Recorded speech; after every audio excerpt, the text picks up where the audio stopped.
Hey, James Rath here. Today I have a very exciting video that I can't wait to share with you. Today I get to have a conversation with my friend Chris Ulmer from Special Books by Special Kids. Chris runs a YouTube channel and Facebook page that is known for being a platform for adults and kids alike who have disabilities to share whatever they want. It's such an amazing place for people to share their identities, to share their stories, and feel free to express themselves.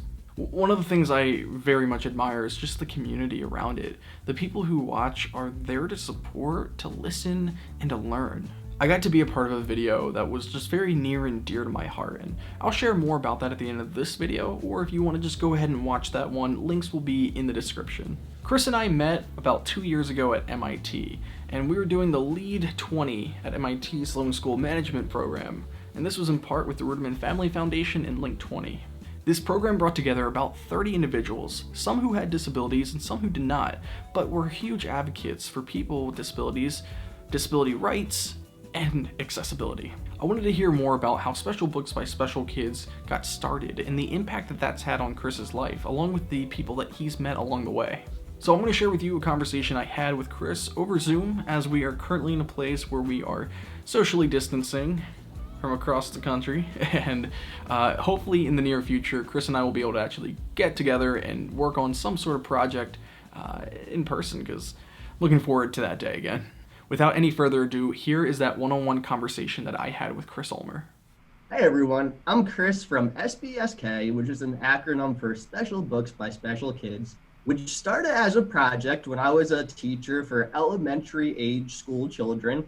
And over the past 6 years, it's evolved into one of the biggest disability platforms out there. I interview people of all ages with different disabilities, and essentially SBSK has become a platform for them to express whatever it is they want to express. So we met at MIT back in May of 2019, and this was for the Ruderman Family Foundation with the Sloan School of Management's Leadership in the Digital Age course. What were your takeaways from that course, and the relationships that you had gained during that time? Yeah, I'd like to break down. The program was life-changing, and I'd like to break down the benefits into three main compartments. The first one was the people that we met. So many great disabled advocates from all over the world, so many different countries and disabilities were represented there. So being able to form those bonds, and these are people we keep in touch with to today, a year and a half later. That is something that's just been so valuable, making so many friends there. Also, do you remember the exercise we did about improv? Yeah. Oh my gosh, yes. Yeah, the improv exercise, that was one of my favorite things about just going with the flow. And they taught us the yes and philosophy, about just always saying yes and there's no wrong situations. There's nothing wrong when it comes to improv. And in the social media field, especially when you have a platform with millions of people who are viewing your content every day, there's always a curveball. There's always something coming at you. So that yes and philosophy has helped me kind of not stress over things, but kind of just go with the flow and do my best and realize that there's always going to be that curveball. But what you can control is how you react to it. And the third thing I really enjoyed at MIT was watching the teachers. I was a teacher myself, so actually watching the professors at MIT is like a whole nother level of education, watching how they present, their body language, their vocals, everything from a teacher perspective. I was analyzing and thinking, ooh, I could incorporate that into my classroom or the way I present. That was really neat for me. I love that you brought up the improv, because that's really like important and key when working with other folks, right, and interviewing. Have you or any of the interviewees experienced any kind of obstacles when conducting an interview? And if so, could you share a little bit about how you came to a solution? Yeah, it's funny how you just connected improv to the interviews I do. I never really made that connection. But I guess you could say SBSK interviews are a form of improv, especially when I interview children, because when I'm interviewing a child and they're sharing their thoughts and they're opening up to the world, I don't want to ever make the child feel like they're doing something wrong. So I always want to have that yes and mentality. Like, yes, that's great you said that. I'm so happy that you're sharing your experience with us, and tell us more about that. So I think it is important to have that improv mentality when you're interviewing somebody. As far as obstacles, the main obstacles with running SPSK, they're never in the interviews. The interviews for me are like a source of pure joy. I love meeting the people. I love that we have a community of people who care about the stories. I'm just grateful that we have a platform to provide people who want to share their stories. The main difficulties are just managing the whole thing. It's become so massive, and it's just me and Alyssa running it, that sometimes we feel overwhelmed in the best way. But man, we just want to do right by everybody, and sometimes it's hard when you're only two people. Tell me a little bit though. So you mentioned you had a background in education.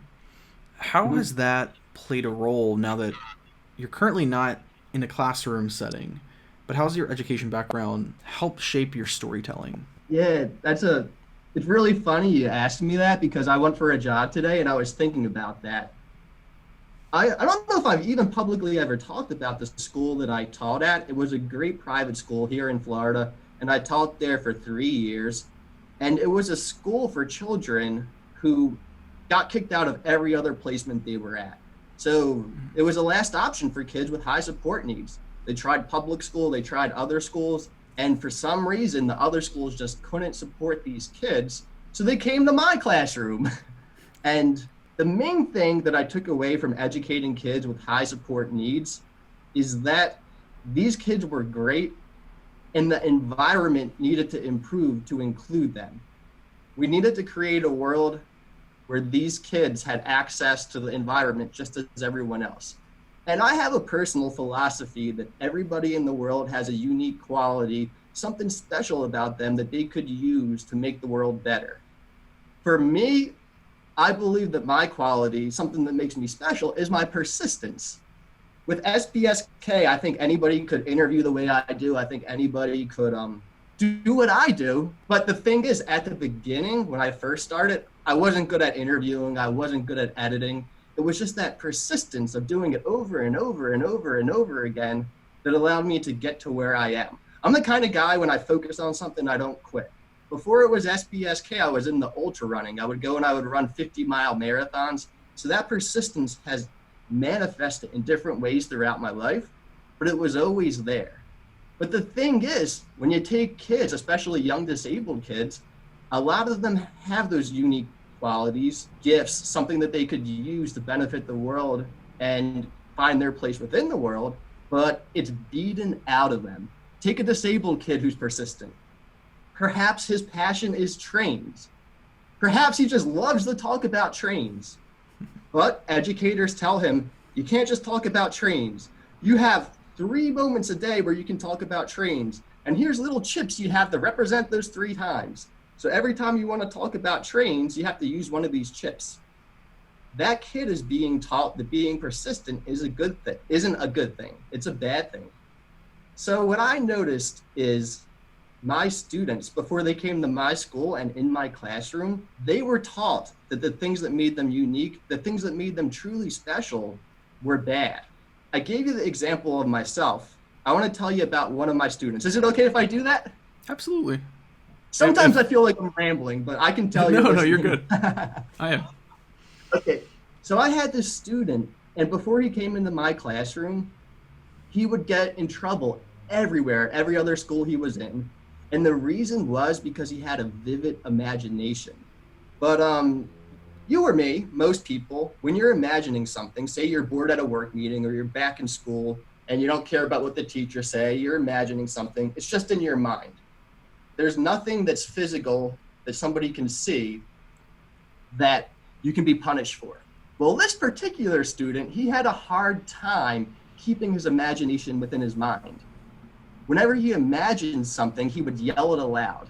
Oh. One example is he was bored in my class. I guess he didn't care about what I was teaching him. So he stood up and he yelled, "That's it, Mr. Chris. You'll never take me alive." Imagining that he was in prison and I was a cop and he was a prisoner trying to break out. He then made a run for the door. I want you to imagine that in a public school. A kid stands up and yells, "You'll never take me alive," and runs to the door. That kid gets kicked out of the school. When in reality, he's just showing his imagination which I think is a beautiful and a great thing. So this particular kid, I realized that his imagination, that ability to make something fun in a boring environment was something beautiful. It was a special quality about him, and we shouldn't beat that out of him. So what I did with this particular kid was something I called situations. Any time where that behavior would manifest, where he would get up and run out of the classroom, first I would engage with him and I would say, well, you're wrong. And I would pretend to get a lasso and lasso it around him, and I would pull him back, and he would play with this little thing I was doing. He would go with it, and he would go, oh, you got me. And I said, and that's right. And as your sheriff, as the cop, you have to sit down and do your assignment. And he would chuckle, he would crack up, and he would say, dag nabbit, Mr. Chris, you got me again. So what I started doing when I realized that his imagination was running wild was situations where I would say to this kid, okay, I can tell you need a source for your imagination. So the situation is this. You were just abducted by aliens. You got pulled up to the ship, and they tell you that you have to finish this math assignment in 10 minutes to save the world. And he looks at me and he goes, 10 minutes? That's all the time I have? And I say, yep, you got to finish it in 10 minutes. The kid sits down, he finishes in 10 minutes, and he uses his imagination, that vivid imagination, which in a public school environment was causing him trouble. We turned it into something that could help him focus. And we're all here today. Yeah, exactly. He saved the day. Exactly. Everybody has these qualities about them, but so often with disabled kids, they're taught it's wrong to be yourself. And with that kid, I eventually realized that, well, he's going to leave my classroom. He might have a teacher or a work environment that won't accommodate him, that won't give him situations. So what I taught him was, hey, listen, you can make your own situations. If you're bored in class and you have to do an assignment and you look at me and you see me as a cop who's keeping you in prison, think to yourself, well, all I have to do is this assignment in 5 minutes and then I get out of prison. So he started self-managing these own situations to where he didn't need an external person to help guide him through it. So I think through my experience in the classroom, I learned that society often takes young disabled people and things that could be considered strengths and teaches them that these strengths are weaknesses. And I think through SBSK, we're trying to combat that and show that everybody has something positive to offer that could impact the world in great ways. We need to celebrate that rather than trying to lessen that. Yeah, I can recall even from my experience, like as a student growing up with blindness, I wasn't welcomed at my first school. It was a school that I started at. It was a private school that went from preschool all the way to 8th grade. Within the time, they were fine because little to no assignments throughout preschool and kindergarten.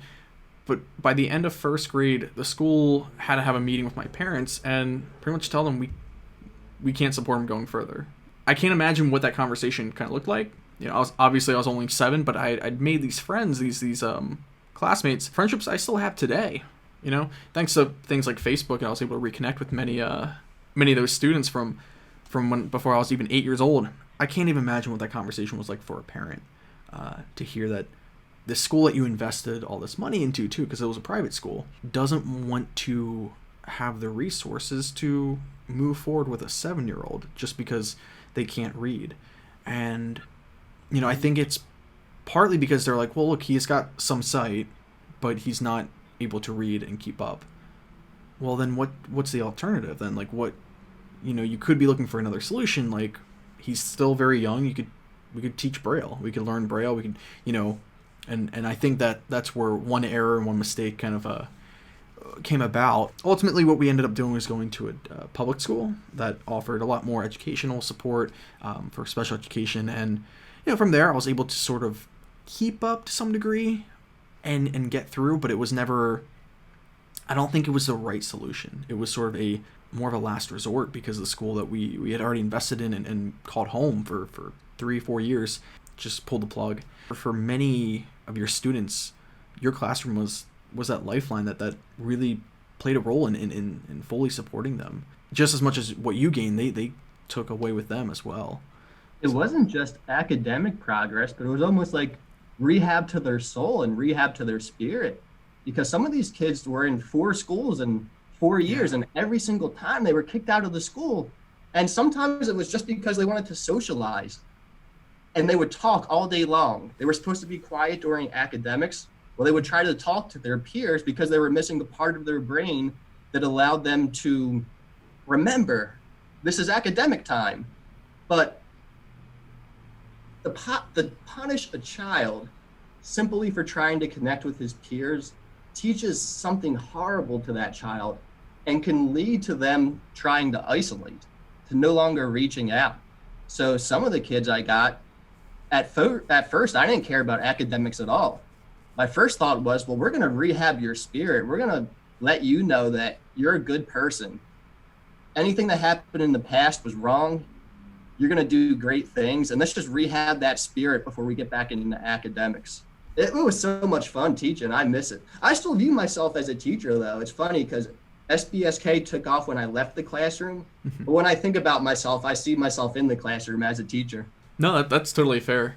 I even get teachers who watch my videos. Maybe they have a student with a visual impairment. Maybe they're a visual teacher, like a vision specialist that teaches orientation, mobility, and provides like IEP accommodations in the classroom for a student. And they comment and they're like, thanks, I learned more from this video than I did through my training in this field. And that's always so rewarding that I have the opportunity to impact someone, an educator's education as well, or at least just their knowledge. And Do you have a vivid memory of having to change schools? How is that presented to you? How did you internalize it? Do you think it affected how you see yourself in the long term? that's a good question. I'm trying to kind of recall back. I was between 7 and 8. I did remember my parents just having to sort of tell my brother and I, who were both visually impaired. My brother doesn't have it to the same degree as I do, but I think I was really the main reason, because he was already in 3rd grade by the time I was in 1st grade, that we really had to switch schools. And from my point of view, we had to move. We left the state and went to a whole different state just because the public school system in the state that we were in wasn't fully recommended, especially for those with special education needs. So it was just a big, I think, change and shift for everyone in my family.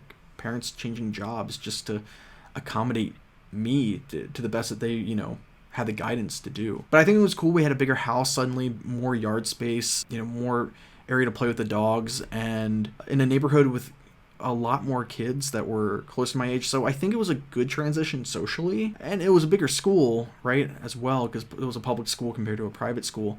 So there was more people to get to know. I don't think it was necessarily a negative transition for me. It was just new, and as a kid, I just went with the flow. Now my parents may recall me reacting completely different, but that's at least how I think it kind of went. We had an entire summer to sort of process it, if that makes sense. We were really starting the moving process at the end of my 1st grade year. I believe we were already in the new home by the last week of 1st grade.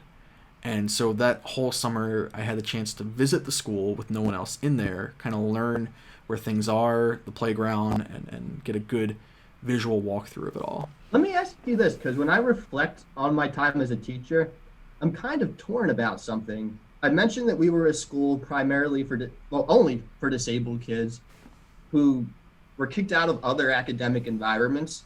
And ideally, I don't think the school I taught at was great, but in an ideal world, that school wouldn't have to exist because public schools would offer education that was accessible and inclusive of everybody.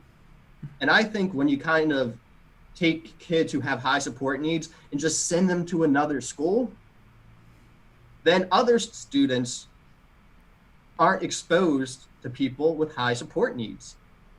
And that communicates to other children that when somebody does have those high support needs, we just send them away. We don't befriend them. We don't interact with them. We just send them to another school. So although I took what I did extremely seriously and I loved doing it, I wish we lived in a world where it wasn't necessary. Yes, I definitely agree with that. And I think part of the solution is providing more options in public education for those who have disabilities. So like, for instance, I love the fact that I, was in a mainstream school, if you will, instead of a school for the blind. But at the same time, there were a lot of things that I missed out on in terms of improving my literacy and my education and my transcript and everything to better set me up for higher education, because I can't read the way that my eyes are right now and I was born with.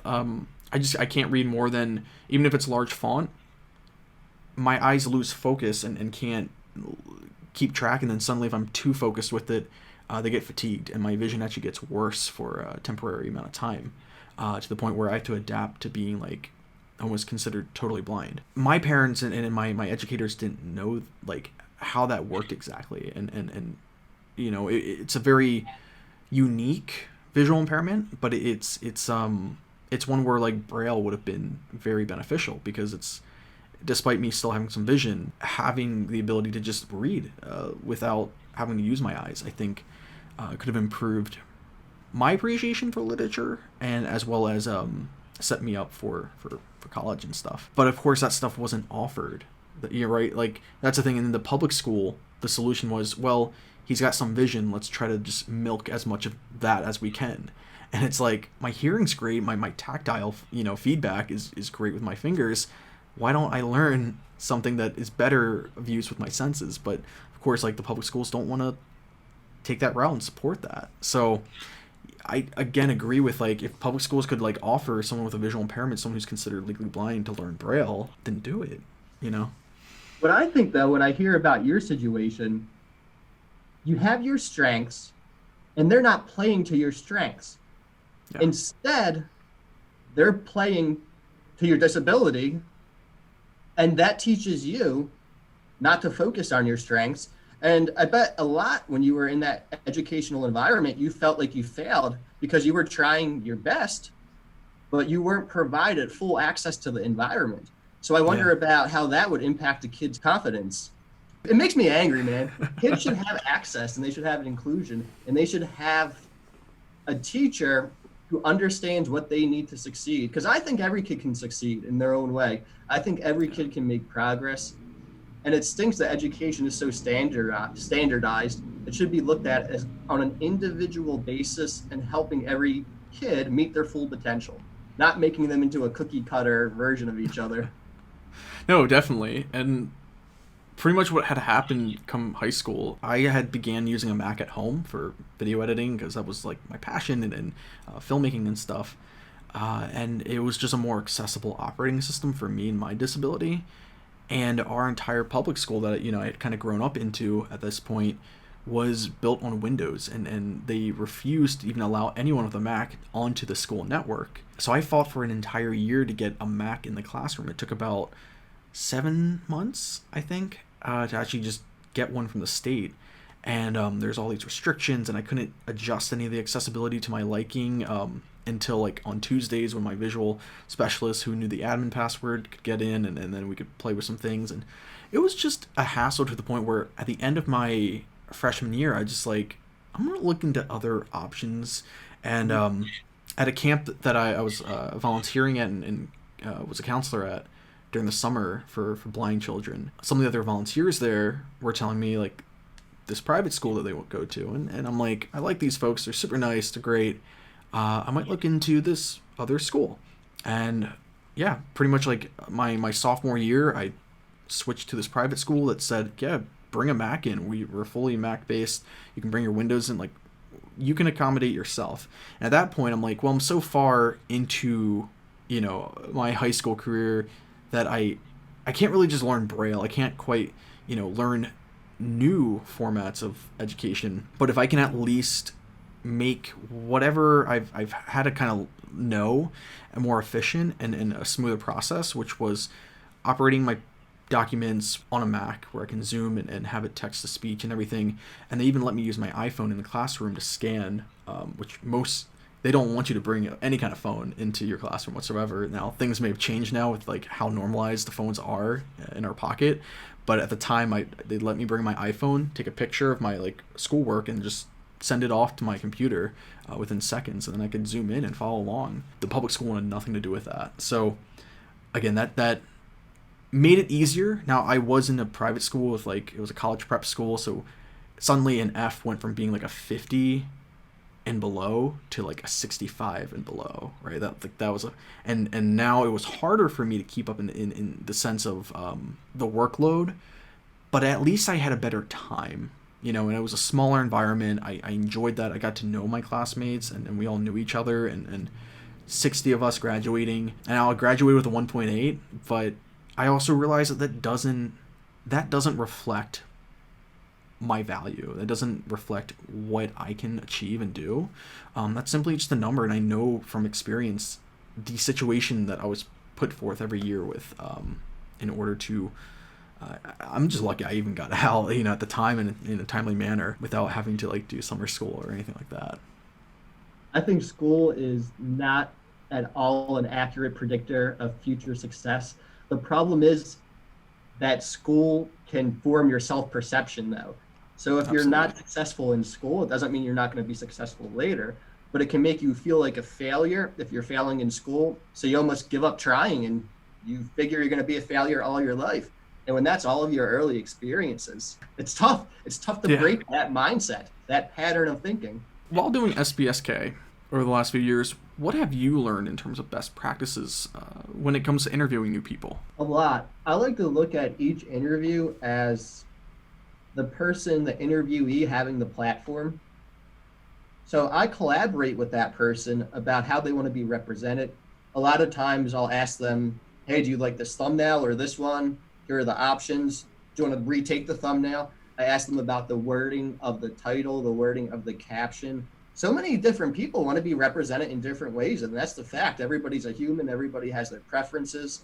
So my best practice is to collaborate with each person and do the best to represent them the way they want to be represented. Other than that, I would say the big one is to presume competence, or that's a kind of educational, technical way to put it. A way to break it down for somebody who's not a teacher like me is to go into every interaction with the belief that the person I'm interviewing is capable of understanding, capable of communicating. And I don't mean to sound contradicting, but there's some people who I interview who have a normal cognitive ability, and some are disabled cognitively.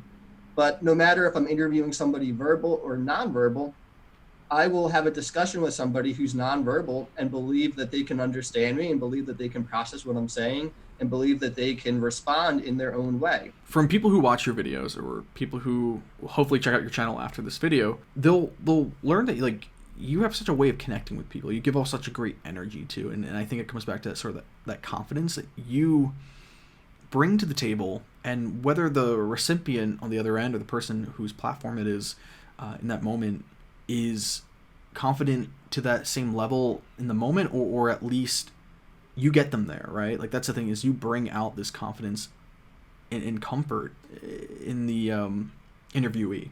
And I think it's great. And people, I think, again, recognize and see that, and find it probably very motivational too, for just their social daily interactions, right? I know, after I watch an SBSK video, I just want to go meet new people. I just want to go, just have a new conversation with someone. And I think that's just great. Yeah, thank you. That means a lot to me. It was definitely something I had to work on.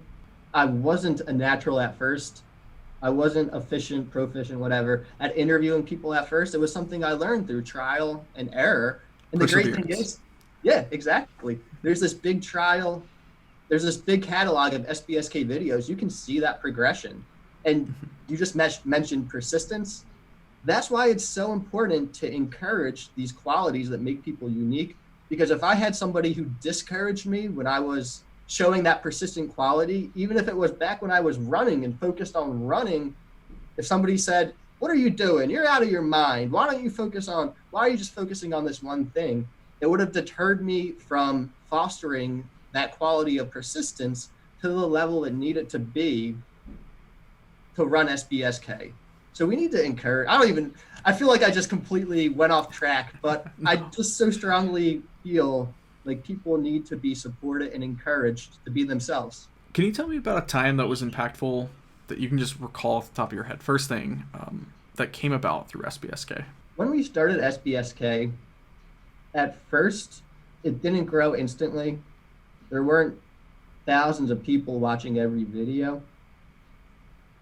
But a few months into SBSK, when it was a classroom vlog, we started to receive emails about how the videos were impacting people, about how lots of disabled people would reach out and talk about how their educational experience might not have been positive, but through watching our videos, they kind of made peace with the rougher experiences they had in their youth because they know that education is improving today.